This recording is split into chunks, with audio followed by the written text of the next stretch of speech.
할렐루야. 주님의 축복이 예배드리는 모든 분들에게 늘 함께 하시기를 주의 이름으로 축원합니다. 여러분, 예배 오늘 드리며 설교 전에 여러분에게 부탁의 말씀드립니다. 설교 전에 설교자인 저를 위해서 기도해 주십시오. 하나님의 영이 충만해서 하나님 말씀만 전하도록 여러분 기도해 주시고, 말씀을 듣는 여러분을 위해서 같이 기도해 주십시오. 여러분의 말씀을 받는 그 땅이 옥토가 되어 심겨진 말씀이 100배 열매를 거둘 수 있도록 우리 이 시간 잠시 다 같이 기도드리겠습니다. 할렐루야. 주님의 사모합니다. 오늘 말씀 전하는 입술을 주님께서 붙들어 주셔서 주의 거룩하신 말씀을 손으로 될 때마다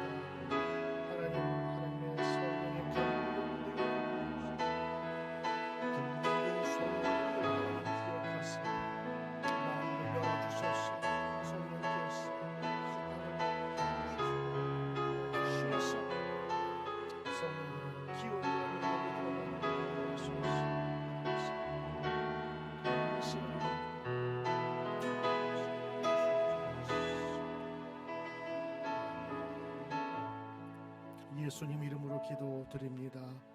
아멘. 오늘도 여러분의 간절한 기도를 주님께서 들으실 줄 믿습니다. 하나님은 지금도 기도하는 자를 찾으십니다. 아멘. 하나님은 지금도 기도하는 자를 통해서 역사하십니다. 아멘. 하나님은 지금도 기도하는 자에게 반드시 응답하십니다. 아멘. 우리가 겪고 있는 이 시대는 온 인류가 정말 처음 맞이하는 세상입니다. 이전에도 살인적인 바이러스가 있었습니다만 모두가 다 국지적이고 지역에 국한된 것이었습니다. 그런데 이 코로나 바이러스로 인한 이 시대의 어려움은 한 지역과 한 나라가 아니라 온 세상인의 아픔과 걱정이 되어버렸습니다. 이렇게 어려운 시대, 경제적으로 정신적으로 그리고 영적으로 억눌린 이 시대를 우리 성도들은 어떻게 이겨내야 하겠습니까? 성경에서도 전쟁과 기근과 전염병과 절대 위기 속에서 어려움을 이겨낸 인물들을 살펴보면서 우리는 이길 수 있다고 저는 확신하며 주님의 약속의 말씀을 믿습니다. 아브라함, 야곱, 그리고 요셉과 모세, 이 모든 사람들은 위인전에 들어갈 만한 훌륭한 업적을 남긴 사람이 믿습니다. 이분들이 겪었던 어려움과 환난을 다시 한번 생각해 본다면 때로는 우리가 지금 겪고 있는 이 난관은 그리 크지 않아 보입니다. 이 모든 분들이 무엇으로 그리고 어떻게 그 어려운 역경과 환난과 고난 속에서 이토록 많은 사람들의 입에 회자되는 승리를 맛보게 되었을까요? 지난 8주간 동안 저는 도전과 응전이라는 주제로 우리 성도들이 어떻게 이겨야 되는가를 살펴보았습니다. 이제 도전과 응전을 마무리 지으면서 여러분에게 추천하는 가장 강력한 무기 하나를 소개할까 합니다. 바로 그 무기는 기도입니다.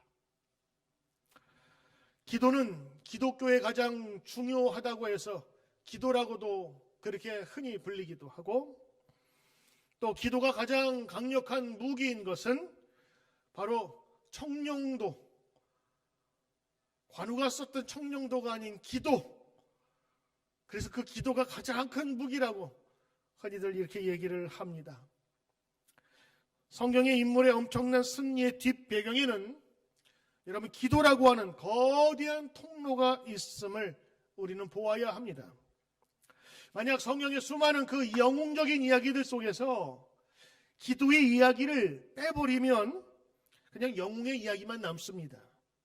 그러나 성경은 모든 승리의 열쇠는 바로 기도라는 것을 보여주고 있습니다. 이거는 어느 한 사람 예외가 없습니다. 에스더, 삼손, 엘리야, 여러분 그 인물들을 생각할 때마다 대표적인 기도가 생각나지 않습니까? 죽으면 죽으리라. 진짜 죽겠다는 얘기가 아니라 하나님 앞에 목숨을 걸고 금식하겠다면서 하나님께 나간 선언이잖아요.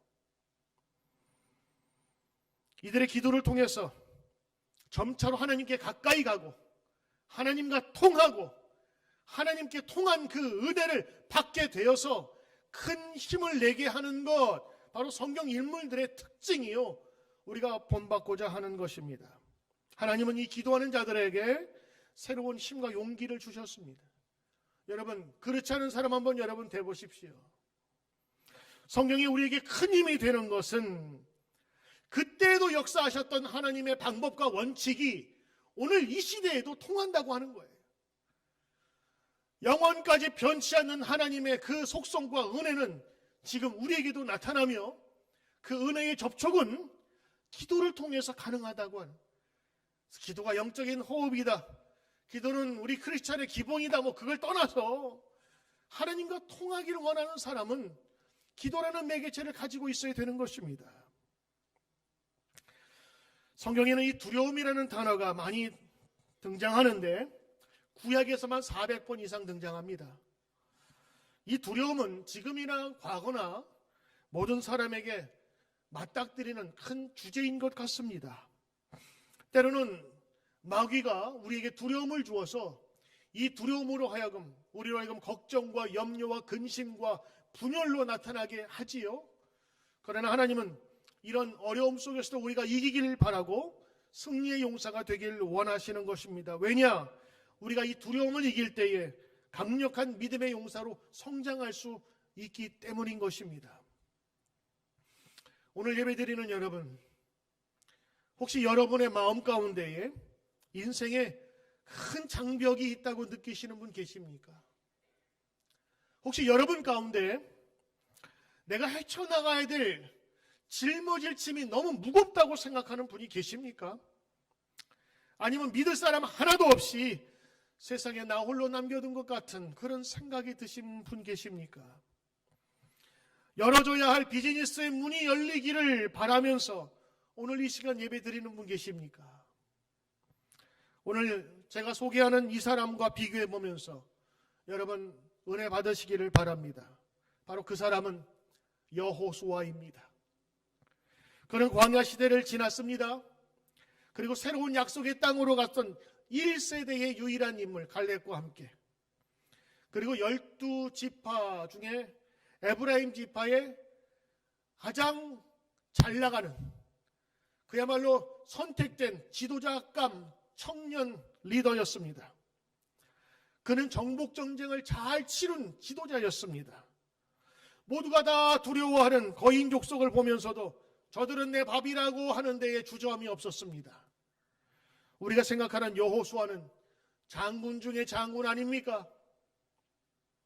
그는 정말 두려움이 손톱만큼도 없었을까요? 그런데 말입니다. 눈에 보이는 여호수아의 겉모습은 조금만 자세하게 보면 다르다는 사실을 여러분 아십니까?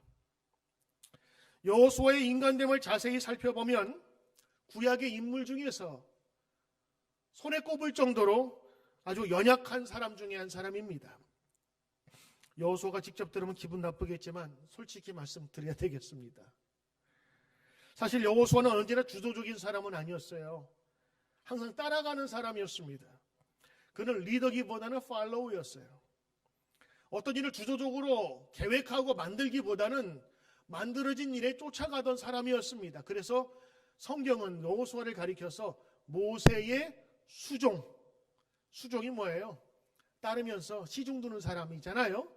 그렇게 표현을 했다고요. 요즘 말하면 가방 못지라고 그러죠. 뒤에서 가방 들고 다니면서. 그는 앞서가는 사람이 아니었습니다. 항상 따라가며 주위를 살피는 2인자였습니다. 우리가 여호수아라고 하면 보통 장군 중에 장군으로 생각할지 모르지만 그는 실제로 성경을 읽어보면 장군감은 아닙니다. 아주 연약하고 나약한 사람이었습니다. 특히 여호수아는 사람들의 평가에 굉장히 민감했어요. 그래서 이 팔랑귀라고 해서 다른 사람의 얘기에 이쪽저쪽으로 흔들리기 시작하고 그 마음의 두려움이 극하게 되었습니다. 그는 실패를 두려워하는 사람이었고 내면이 약한 사람이었습니다. 얼마나 두려워했던지 하나님 나타나셔서 그를 위로하시는데 그것도 강하게 말씀하잖아요. 여호수아는 모세를 따라다니면서 모세가 시키는 일만 했습니다. 출애굽기 24장 13절에 보면 모세가 그의 부하 여호수아와 함께 일어나 모세가 하나님의 산으로 올라가면, 거기 보면 모세만 올라간 게 아니에요. 여호수아와 함께 일어나 그랬어요. 그 산에 여호수아와 같이 간 겁니다. 모세는 늘 그를 데리고 다녔어요. 그런데 보통 사람이 모세가 있으라고 하더라도 40일간이니까 좀 어디 갔다 올 수도 있지 않습니까? 근데 여호수아는 그 자리에 계속 머물러 있었던 사람이에요. 이런 사람을 뭐라 그래요? 주변머리 없다 그러지요. 얘야, 오늘 서울 좀 다녀와야 되겠다. 종한테 아침에 얘기했더니 벌써 서울 갔다 왔어. 아니, 아침에 안 보이더니 어떻게 된 거냐? 얘 주인님 다녀오래서 다녀왔습니다. 여러분, 그 얘기를 듣고 좋아할 주인이 어디 있어요? 주인의 얘기를 듣고 다녀와야 될 거 아니에요. 여호수아가 그런 사람, 융통성이 없어요. 또 모세가 십계명을 들고 내려왔는데 동네가 시끌벅적해요, 진중이. 그래서 여호수아에게 물어봅니다. 이게 무슨 일이냐 그랬더니 여호수아가 출애굽기 3장 32장 17절 이렇게 대답합니다. 여호수아가 백성들의 소리를, 요란한 소리를 듣고 모세에게 말하되 진중에서 싸우는 소리가 나나이다. 모세가 지금 묻잖아요. 이게 무슨 일이냐? 그럼 벌써 시끌벅적하면 보통 사람 같으면 어떻게 가서 이게 무슨 일이냐 하면 둘러볼 만도 한데 그 자리에 꼼짝 않고 모세가 물어보니까 소리가 나나이다. 그거 물어보자고 한 거 아니잖아요. 그만큼 여호수아는 때로는 이런 민첩성이라든가 융통성이 없는 사람처럼 보여요. 또 하나 예를 들면 모든 사람들이, 정탐꾼들이 40일 동안 정탐한 다음에 두려워 떨었잖아요. 그리고 그것이 소식이 전파되니까 사람들이 막 무서워서 요동치잖아요. 그때에 갈렙과 여호수아가 성경에 보니까 저들은 내 밥이다 라고 했지요. 그거 누가 한 건 줄 아세요? 여호수아가 얘기 안 했어요. 갈렙이 얘기한 거예요. 갈렙이 저들은 내 밥입니다. 저 산지를 내게 주소서. 갈렙이 얘기하니까 여호수아가 저도요. 거기서 여호수아가 나섰다는 말이 없어요. 여호수아는 나서기보다는 함께 만들어주고 그리고 같이 가는 사람, 그리고 성경을 보니까 좀 주변머리 없고 융통성이 없고 그리고 두려워하기는 얼마나 두려워하는지 나약한 사람으로 성경에서 찾을 수가 있습니다. 여러분이 생각했던 여호수아는 많이 다르지요? 맞습니다. 이게 여호수아의 참모습이었습니다. 그러나 이 여호수아의 강점이 있었는데 여호수아의 가장 큰 능력은 바로 자신의 연약함을 기도로 승화시킨 사람이에요. 여호수아는 기도가 무엇인지를 모세에게 배웠어요. 왜? 광야 생활을 늘 쫓아다니면서 위기와 어려움 속에서 때로는 군중들의 돌을 쳐서 죽이려고 하는 그 순간에서도 하나님께서 도우시는 것을 보았거든요. 지팡이로 홍해를 가르는 것을 보았고 반석에서 물이 나는 것도 보았는데 그때마다 모세는 기도했어. 기도했더니 기적이 일어났어. 그것을 눈으로 본 사람이 여호수아라고요. 기도하는 여호수아의 모습 우리가 잘 상상이 안 가시지요. 그러나 모세의 수종 여호수아는 모세의 옆에서 모세가 대면하는 그것을 모든 것을 다 지켜보면서 나도 저 은혜를 받기를 원하면서 기도했던 사람이에요. 그 예가 출애굽기 33장 11절에 아주 강하게 나와 있습니다. 사람이 자기의 친구와 이야기함 같이 여호와께서는 모세와 대면하여 말씀하시며 기도를 하는데 대화하듯이 하나님과 기도를 하는 것을 여호수아가 지금 보고 있어요. 모세는 진으로 돌아오나 진은 숙소입니다. 눈의 아들 젊은 수종자 여호수아는 회막을 떠나지 아니해요. 회막이 어디예요? 예배드리는 곳, 제사 드려지는 곳, 지금의 성전입니다. 성전을 떠나지 않았어. 왜요? 기도하기 원하여. 그리고 이 이후에 보면 모세는 계속 하나님과 대화하면서 기도합니다. 이거를 가장 옆에서 봤던 사람이 여호수아라고요.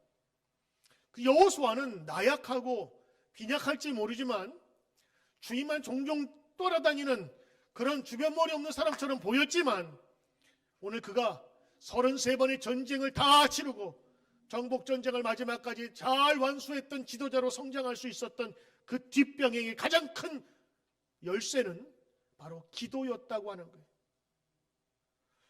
여러분, 저는 여호수아가 기도의 용사라고 하는 말 잘 만들어 보셨을 건데, 저는 이번에 도전과 응전 시리즈에서 여러 사람들의 기도를 보면서 여호수아를 다시 한번 살펴보기 시작한 거예요. 과연 숨겨진 뒷이야기는 없는가? 그랬더니 있었어요. 오늘 여호수아의 활약을 기록한 여호수아의 첫 장면은 1장부터 시작합니다. 거기에 이렇게 되어 있어요. 1장 1절에 모세가 죽음에 하나님께서 여호수아에게 나타나시니라. 모세가 죽음에 여호수아에게 나타나신 하나님. 자, 오늘 여러분에게 한번 문제 드립니다. 하나님 주로 여러분 언제 나타나십니까? 여러분의 인생 속에 언제 나타나세요? 문건사님. 언제 나타나세요? 오늘 여호수아에게 나타났다고 하는데 여호수아가 그냥 산책할 때, 아니면 밥 먹을 때, 아니면 회의할 때, 아니면 운동할 때, 아무리 생각을 해도 그냥 평상시에 나타나진 않은 것 같아요. 왜? 거기에 단서가 있거든요. 모세가 죽음에. 모세는 그의 이끌어주던 리더였어요. 모세만 평생 쫓아다닌 이 비서가 리더가 되어야 되는 입장이에요. 지금 여호수아는 줄 끊어진 연처럼 방황하는 두려움 많은 그런 지금 시대를 살고 있어요. 자기를 끌어주던 사람이 죽었고, 성경에 보면 다른 장로들이나 많은 사람들이 추대하면서 우리 지도대로 세워주십시오라고 해야 될 터인데 그런 곳조차 보이지 않아요. 그냥 1장 1절부터 하나님께서 나타나시니라 그런 거라. 근데 단서가 있지 않아요? 모세가 죽었어요. 이건 절대절명의 위기일 뿐만 아니라 여호수아가 믿고 따랐던 희망이 사라진 거예요. 예전 같으면 물어보기나 하지. 물어보면 모세가 또 하나님께 기도하지. 그런데 지금은 물어볼 사람조차 없어요. 근데 하나님은 내 기도를 들어주시는지 안 들어주시는지 궁금하고 불안하고 두려운 마음에 처해 있었던 겁니다. 1장 1절 보면 그때 하나님 나타나시죠. 저는 여기에 한번 상상력을 추가해 봤어요. 왜 하나님 나타나셨을까? 하나님 심심해서 여러분 거닐다가 나타나는 분 아니십니다. 이 장면에 서두가 빠져서 그렇지 연약하고 소심하고 두려움 많은 여호수아는 그 전에 모세가 하였던 것 같이 막막하였을 때, 앞길이 막혔을 때 그는 기도했을 거예요. 예전 기도했던 것처럼 젊은 여호수아는 기도했어요. 막중한 책임 앞에서 그가 할 수 있는 것은 모세에게 배운 기도밖에 없었으니까요. 여러분, 오늘 이 1장 1절은 여호수아의 기도의 응답이라고 볼 수밖에 없습니다. 오늘 이 말을 갑자기 하나님께서 나타나셔서 말씀하신다? 만약 그런다 할지라도 여러분 들어보세요. 기도 없이 듣는 하나님의 음성은 하나님의 음성으로 듣질 못해요. 기도 없이 저절로 해결되는 문제들은 하나님께서 해결해 주셨다고 믿지 못해요. 갑자기 나타난 하나님의 음성은요, 이거는 미친 사람이나 하는 것이지 정상적인 사람이 나타나는 게 아니란 말이에요. 그렇다면 오늘 하나님께서 나타나셨다 이 말은요, 모세가 두려운 마음으로 기도했다고 볼 수밖에 없는 거예요. 하나님은 아무 때나 나오는 세컨 캐릭터가 아닙니다. 그분은 주연이지 조연이 아니에요. 하나님의 등장에는 반드시 이유가 있습니다.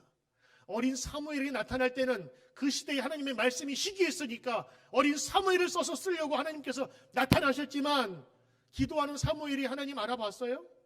나중엔 엘리가 알려주잖아요. 하나님의 이 여호수아를 위한 축복의 응답, 바로 그것이 오늘 여러분 1장 1절부터 9절에 있는 내용입니다. 그 내용을 보면 두려워하지 말라, 두려워하지 말라, 담대하라, 내가 너와 함께하리라. 그런데 여기 특징이 있어요. 담대하라, 두려워 말라, 함께한다, 형통한다, 떠나지 않는다, 버리지 않는다, 당할 자가 없다. 이런 말이 몇 번 등장하는 줄 아십니까? 1절부터 9절 사이에 14번 등장해요. 아니, 지금 그 짧은 기간에 할 말이 이거밖에 없을까? 하나님은 여호수아의 심정을 아셨어요. 지금 가장 두려운 때거든요. 가장 염려가 많은 때거든요. 여호수아가 두려워서 기도했을 때 하나님께서는 나타나셔서 이 응답으로 말씀하신 거예요. 전능자처럼 보였던 지도자이며 스승인 모세가 죽었을 때 믿었던 끈이 끊어졌다고 생각했던 바로 그때에 여호수아에게 나타난 하나님, 기도의 응답으로 그에게 말씀하십니다. 여호수아야, 담대하라, 두려워하지 마라, 내가 너와 함께함이니라. 나중엔 하나님께서 이게 얼르다가 안 되니까 뭐를 어떻게 해요? 제가 볼 때 이거 짧은 시간 읽으면 안 되고요, 한 1시간 정도 간격 두고 읽어야 돼요. 담대해, 없어요, 괜찮아, 내가 너와 함께할게. 몰라요, 무서워요, 이러기를 계속했을 거예요. 하나님 답답하니까 뭐라 그러세요? 7절에 내 명령한다 이놈아, 내가 명령하노니 담대하라. 여러분, 여기서 이 드라마틱하게 읽으면요, 지금 앞부분은 찬찬히 읽다가 뒷부분은 하나님의 말씀을 들어야 되는 거예요. 명령이다, 두려워하지 마라, 담대하라, 내가 너와 함께 하지 않느냐. 나중에는요 막 다 그치듯이 오늘 여호수아를 그렇게 말씀해 주시고 그를 세워주시는 거예요. 하나님은 다독이다가 안 들면 윽박지르기도 하세요. 그런데 그게 통했어요. 하나님 그렇게 말씀하시니 내가 듣겠나이다. 그래서 10절 보면요, 우리가 읽진 않았지만 온 두령들을 모으고 지시합니다. 이제 너희는 우리가 새로운 약속의 땅으로 갈 터이니 각 지파마다 준비하거라. 여러분, 완전히 다른 사람이 되었어요. 우리 애가 변했어요. 갑작스럽게 다른 사람이 나타나기 시작한 거예요. 왜요? 하나님의 응답이 나타났거든요.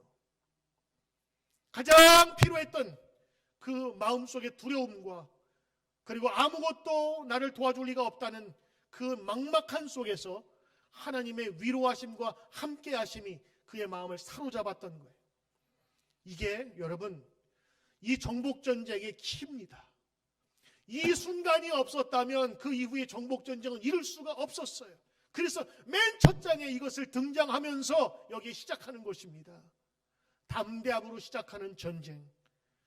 그리고 그 담대함은 그 하나님의 말씀은 여호수아의 간절한 기도 속에 나타났다고 볼 수밖에 없는 것입니다. 그래서 여러분, 이 여호수아 1장 1절부터 9절에 있는 말씀을 보통 개업 예배나 아니면 연초에 새로운 일을 시작할 때 우리가 많이 듣지 않습니까? 근데 그거 가지고는 부족해요. 더 정확한 메시지는 여호수아의 기도의 응답이었단 말이에요. 여호수아는 기도함으로 하나님의 응답 받았어요. 이 응답이 이스라엘의 새로운 땅의 역사를 바꿔놓은 거예요. 가장 힘든 바로 그 시절에 그 뻥 뚫리도록 만들어준 하나님의 분명한 응답, 기도로 시작된 것입니다. 여호수아가 기도의 사람이었다는 것이 하나 더 있는데 여호수아 5장에 나옵니다. 근데 여러분, 이걸 자세하게 살펴보지 않으면 그냥 지나가기 쉬운데 5장 13절에 이렇게 기록되어 있어요. 여호수아가 여리고에 가까이 이르렀을 때에 눈을 들어본즉 한 사람이 칼을 빼어 손에 들고 마주 서 있는지라. 여호수아가 나가서 그에게 묻되 너는 우리를 위하느냐 우리 적들을 위하느냐 하니 그가 이르되 아니라 나는 여호와의 군대 대장으로 지금 섰느니라. 여호수아가 얼굴을 땅에 박고 대고 엎드려 절하고 그에게 주여 무슨 말씀을 하시려나이까. 군대 장관이 여호수아에게 말하되 내 발에서 신을 벗으라. 내가 선 곳은 거룩하니라. 그랬더니 여호수아가 발에서 신을 벗었다. 이것이 그 내용입니다. 근데 여러분 13절에 보면 이렇게 돼 있어요. 여호수아가 여리고에 가까이 이르렀을 때, 이거를 만화 성경을 보면 어린이들 이렇게 돼 있어요. 여호수아가 정탐꾼을 데리고 여리고성을 정탐하다가 갑자기 눈을 들어보니까 큰 장군이 칼을 빼고 서 있었다. 그래서 그때 만나는 장면을 그렇게 묘사하고 저도 그렇게 알고 있었어요. 근데 한번 생각을 해보고 다른 성경을 비교해 보니까 이렇게 돼 있어요. 여호수아가 여리고 성읍에 다다랐을 때의 이야기, 이렇게 돼 있어요. 그러니까 정탐하려 가까이 갔다는 얘기가 아니라 그 이스라엘 백성들과 함께 지금 광야에서부터 새로 첫 번째 맞이하는 여리고 동읍에 지금 같이 도착한 거예요. 근데 성경에 보면 없어도 될 말이 있거든요. 눈을 들어본 즉 한 사람이 칼을 빼어 손에 갑자기 나타났나요? 고개 숙이고 지나가다가 눈을 떠보니까 갑자기 한 사람이 칼을 빼어 손에 들고 있었어요. 이걸 좀 우리가 여태까지 성경적인 표현을 보면 이런 것 같아요. 눈을 들었다. 다른 성경에는 고개를 들었다. 아니면 lift up his eyes. 그의 눈을 들었다. 이렇게 표현하고 있거든요. 근데 더 정확하게 말하면 시편의 표현 방법은 하늘을 보아라, 산을 보아라, 고개를 들어라. 이 말은 무슨 말인 줄 아세요? 하나님을 보았다라는 그런 표현입니다. 하늘을 보아, 땅의 생각이 아니라 하늘을 바라보며 하늘 생각을, 지금 고개를 숙인 상태에서 엎드려 올렸어요. 그러면 올려보기 전에는 고개를 숙인 상태였거든요. 그래서 어떤 주석가는 이 말을 보면서 뭐라고 하냐면, 여리고에 가까이 이르렀을 때 지금 또 여호수아가 두려운 거예요. 왜? 그들은 광야 생활하면서 제대로 된 무기 하나 없었어요. 그런데 그 여리고 성은 어땠느냐? 제리코는 이중 성벽에, 그것도 두께가 1m나 2m 되는 아주 넓은, 높이는 사람의 서너 배 되는, 이건 공성전이라고 해서 벽을 부수는, 큰 돌을 나르는 그런 포병의 그 벽을 부수는 기계 아니고는 그 벽을 기어 오를 수도 없고 갈 수도 없어요. 그런데 이 여호수아는 이 무리들을 이끌고 지금 거기까지 다다른 거예요. 이걸 보고 진퇴양난이라고 그러죠. 갈 수도 없고 뒤로 갈 수도 없고. 사업하신 분들은 알 거예요. 사업하다가 더 투자할 수도 없는 상황, 돈이 없어요. 그리고 이걸 빼자니 뺄 수도 없어. 그때 어떻게 돼요? 이거를 포기할 수도 없고 더 늘 수도 없는 진퇴양난. 지금 그 상황입니다. 다른 사람들이야 돌아갑시다 어떻게 얘기할 수 있지만 리더는 달라요. 결단을 내려야 되거든요. 근데 자기는 결단을 내릴 그런 능력이 없어. 그래서 그는 엎드려 기도했어요. 분명히 기도할 수밖에 없어요. 무슨 수로 여리고를 깨요? 그 엎드려 기도하던 중에 여기 하나님의 천군 대장이 나타났다. 군대 대장. 지금 말하면 총사령관입니다. 여러분 이 패턴이 어디하고 비슷해요? 우리 성경 읽으신 분들 어디하고 비슷하지 않아요?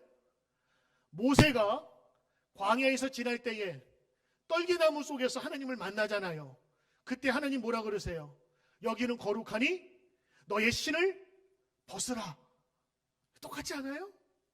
신을 벗으라는 얘기 뭐냐면 네 힘으로 살지 말라는 얘기예요.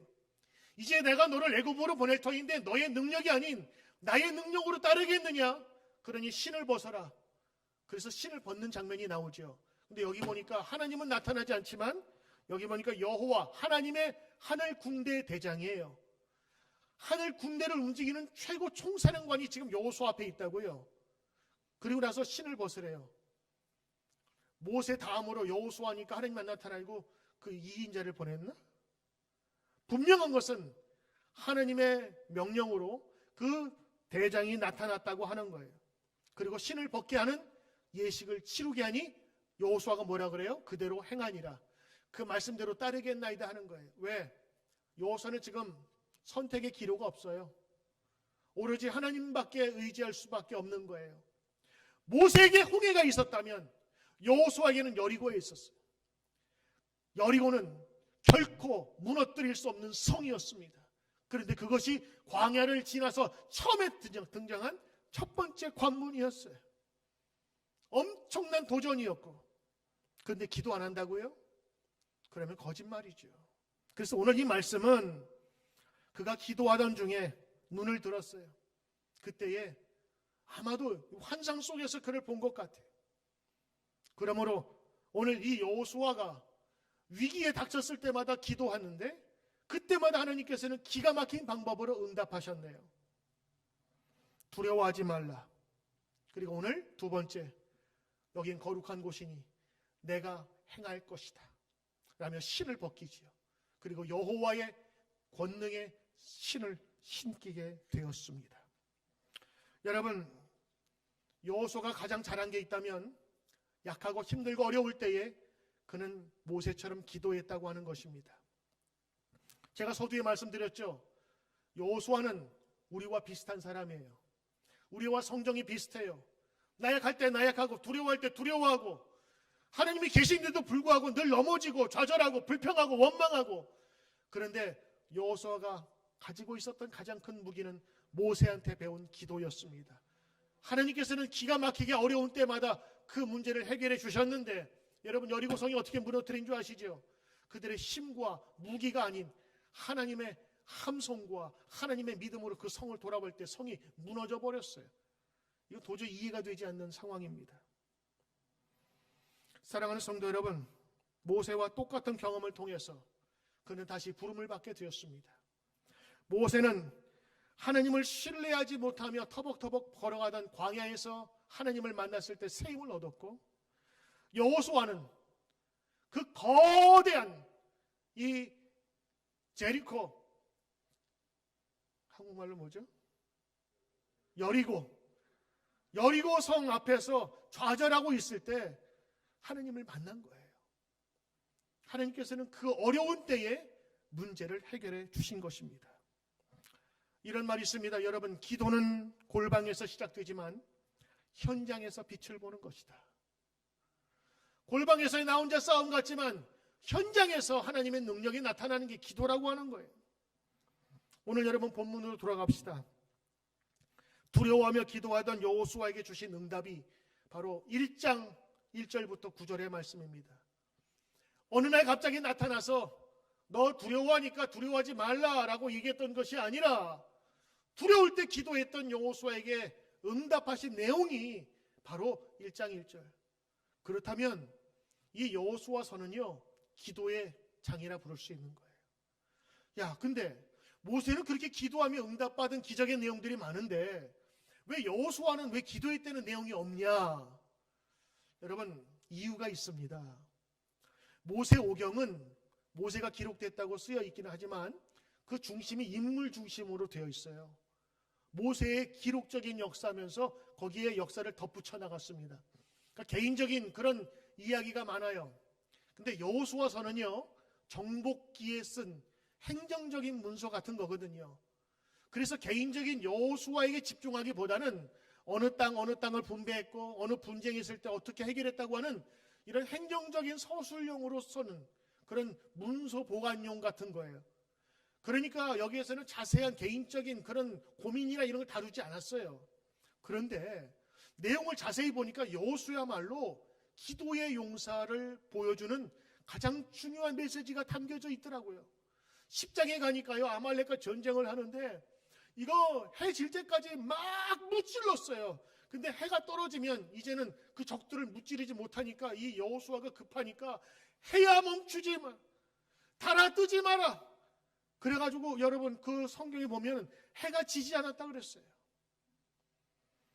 오늘 여호수아는요, 기도의 사람이었다는 것을 보여주는데 가장 위태로울 때, 문제 해결이 어려웠을 때 그는 기도했더니 하나님께서 나타나셔서 용기 주시고 두려움 없애주시고 그 여리고성의 앞에서는 하나님께서 그것을 손 하나 까딱하지 않고 무너뜨려 들어가게 하셨고, 10장에서는요 자연현상까지도 하나님께서 바꾸시도록 도와주신 것을 보게 됩니다. 예수님도 기도라는 무기를 놓지 않으셨습니다. 그 무기를 마지막까지 사용하신 분이셨습니다. 예수님 십자가에 돌아가시기 전에 예수님이 마지막으로 한 것은요, 저주가 아니라 축복이었고 용서였습니다. 아버지 하나님, 저들을 용서하소서. 하나님, 나의 영혼을 맡기나이다. 그리고 돌아가셨어요. 그러나 하나님은 그 기도 속에 그 예수 그리스도를 죽음 가운데 건져내셔 부활의 역전시키는 놀라운 일이 생기게 된 것입니다. 초대교회의 역사를 많이 하는데 초대교회는 능력 있는 교회였습니다. 제자들이 나가서 전도할 때마다 수천 명이 복음으로 변화됐었어요. 그런데 그 초대교회의 역사는 마가의 다락방에서 시작됩니다. 무서워서 빗장을 잠궜습니다. 그리고 그들은 전능하신 하나님 앞에 간절히 울부짖으며 기도할 수밖에 없었어요. 그러기를 수십일을 한 이후에 성령이 나타나서 능력 주시니까 그들이 변화받고 그 엄청난 에너지를 받게 되고 결국에는 그 안에 있을 수가 없어서 자기 스스로 문을 열고 나갔다고요. 성령 받아 하나님의 능력을 받게 된 그 원동력은 그 전에 뭐예요? 그들이 기도했어요. 기도의 무기를 사용하니까 성령을 주시네요. 그리고 그 성령은 초대교회를 이루었고 그 역사는 지금까지 여러분과 제가 그 열매로 보증받고 있는 것입니다. 그들이 무엇을 하고 있었습니까? 성경은 이야기합니다. 무시로 기도하고 있었어요. 무시로는요, 언제나 항상이란 뜻. 그는 기도할 수밖에 없었어요. 그러므로 기도는 막힌 담을 헐게 합니다. 여리고 성도 무너뜨렸습니다. 두려움으로 꽁꽁 묶인 인생을 단칼에 풀어버렸습니다. 기도는 하나님이 우리 인생에 개입하는 열쇠입니다. 오늘 여호수아의 기도가 하나님의 응답으로 나타났다는 사실, 저도 이번에 다시 한번 공부하면서 다시 알게 됐어요. 이거는 그냥 지나가는 사람에게 주는 말씀이 아니라 간절히 두려웠을 때 기도했던 여호수아에 대한 하나님의 응답이요 축복이었다. 그래서 맨 앞장에 그게 나온 거예요. 담대함으로 하나님의 말씀에 순종하여 나갔기 때문에 그는 이 성공을 이루었다고 하는 것입니다. 저는 오늘 이 본문에서 세 가지를 간략하게 말씀드리고 마칠까 합니다. 첫째는 하나님이 주신 약속의 말씀, 기도의 응답은 내가 가기만 하면 주겠다고 하는 것이었습니다. 1장 3절에 너희 발바닥이 닿기만 하면 어디든지 그곳을 모세에게 약속한 대로 내가 너희에게 주리라. 내가 너희에게 주리라. 여러분 보세요. 너희 발바닥으로 닿는 곳이라고 그랬어요. 그냥 하나님께서 폭 떠서 좋은 곳에 앉히는 것이 아니라 너희가 닿는 곳, 동으로 가면 동쪽, 서로 가면 서로, 그 모든 것을 밟는 곳. 제 개회 예배 때 혹은 개업 예배 때 이것을 자주 얘기합니다. 어디로 가야 됩니까? 신에게 묻지 말고 무당에게 묻지 말고 네가 가는 곳, 기도해서 가는 곳이 하나님이 지키는 곳이고 번영되는 곳이다. 이 생각 자체가 틀릴 거예요. 이것이 여호수아에게 주신 응답의 축복입니다. 그런 축복이 여러분에게도 있기를 축원합니다. 두 번째는 하나님의 약속입니다. 두려워하는 여호수아에게 내가 너와 함께하겠다 말씀하세요. 5절. 내 평생에, 너의 평생에 너를 능히 대적할 자가 없으리니 내가 모세와 함께 있을 것입니다. 있었던 것 같이 너와 함께 있을 것입니다. 내가 너를 떠나지 아니하며 버리지 아니하리라. 함께하겠다는 그 약속은요, 예수님도 하셨어요. 제자들에게 세상 끝날까지 내가 너희와 함께하리라. 이 약속이야말로 얼마나 큰 힘이 됩니까? 전능하신 하나님의 약속인 것이.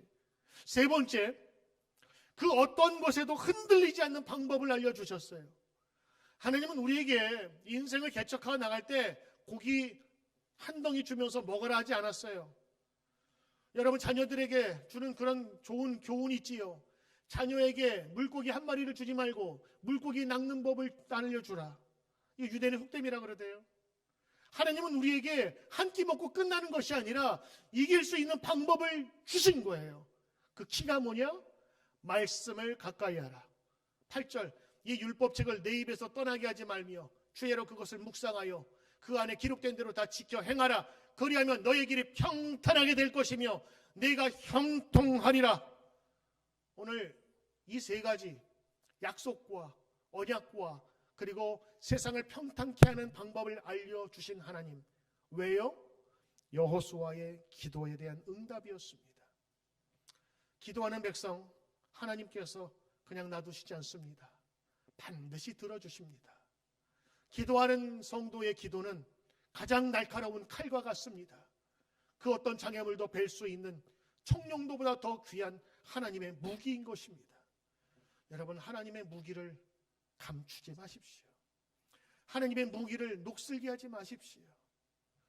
새벽에 나와서 기도할 수 있는 분들은 기도하세요. 집에서 기도할 수도 있지만 저는 가급적이면 일주일에 한두 번이라도 교회 성전에 나와서 기도하라고 권면합니다. 그래서 우리 교회는 여러분 새벽 기도 여태까지 코로나 기간 동안에도 한 번도 멈추지 않았어요. 왜? 기도는 해야 하니까. 기도해야 우리 성도들도 살고 하나님도 기뻐하시니까. 오늘 말씀을 정리합니다. 여호수아는 가장 연약하고 나약하고 그리고 이인자처럼 사는 사람이었지만 모세에게 배운 기도로 말미암아 이 모든 것을 극복해 나갔을 뿐만 아니라 위기 때마다, 아니 절대절명의 순간마다 하나님께서 그의 기도에 응답을 하셨다라고 하는 것입니다. 그것이 정복전쟁의 시작이요, 그리고 하나님의 분명한 메시지인 것입니다. 오늘 사랑하는 모든 성도님들, 기도의 자리에 서고 기도로 승리하시는 여러분 되시기를 주의 이름으로 축원합니다. 기도합니다. 기도를 멈추지 마라. 눈앞의 상황이 마음을 눌러도 기도를 멈추지 말라. 내가 역전시키리라.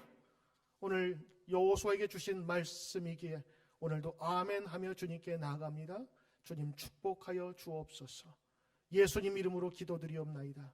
아멘.